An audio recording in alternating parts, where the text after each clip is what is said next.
कविता ने जैसे ही अपने पति समीर की फोन पर बातें सुनी, उसका दिल टूटकर बिखर गया। समीर अपनी पुरानी गर्लफ्रेंड रिया से बात कर रहा था। उसकी आवाज में वही पुराना प्यार था जिसे वह पहले कविता के लिए महसूस करता था। कविता की आंखों में आंसू थे, लेकिन उसने खुद को संभाला। वह जानती थी कि आज की रात उसकी जिंदगी बदलने वाली है। कविता ने कमरे में कदम रखा जहां समीर फोन पर बातें कर रहा था। उसने धीरे से दरवाजा बंद किया और समीर की ओर देखती रही। समीर अचानक चौंक गया, लेकिन उसने जल्दबाजी में फोन काट दिया। कविता ने गहरी सांस ली और मुस्कुराते हुए बोली, समीर, मुझे अब और बुरा नहीं लग रहा। सच कहूं तो मैं तुम दोनों के बीच अब रुकना ही नहीं चाहती।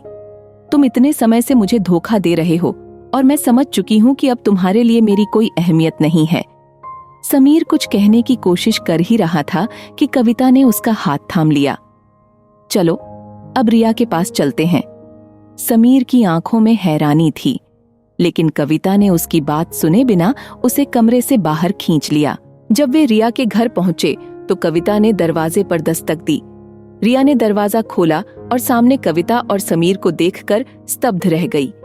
कविता ने हल्की सी मुस्कान के साथ कहा, आओ रिया, अब समीर तुम्हारा है। लो, इसे संभालो।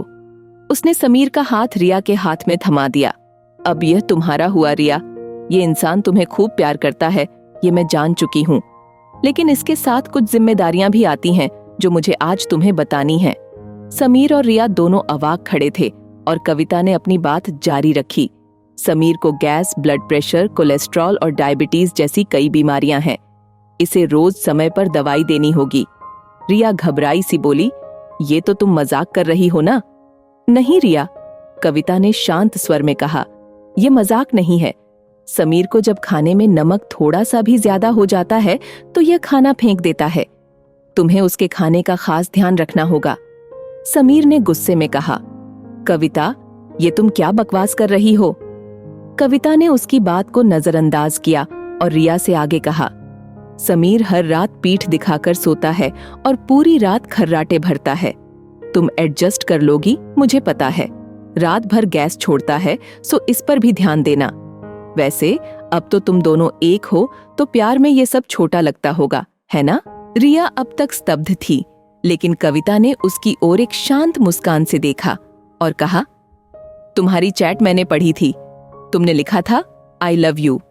मुझे पता है कि जब प्यार होता है तो कोई भी बात बुरी नहीं लगती। कविता ने आगे कहा, समीर को हर सुबह नाक के बाल काटने का बड़ा शौक है।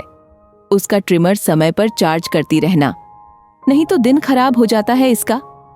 समीर अब तक अपने गुस्से को काबू करने की कोशिश कर रहा था, लेकिन कविता ने एक पल भी उसकी तरफ ध्यान नहीं दिया।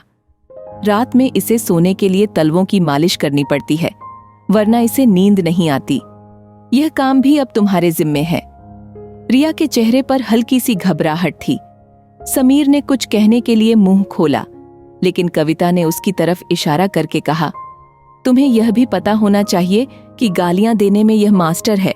शुरू के 2 महीने शायद तुम्हें बख्श दे, लेकिन जब यह बकेगा तो तुम्हें चुपचाप सुनना होगा, वरना इसकी गुस्से में मारने की आदत भी है।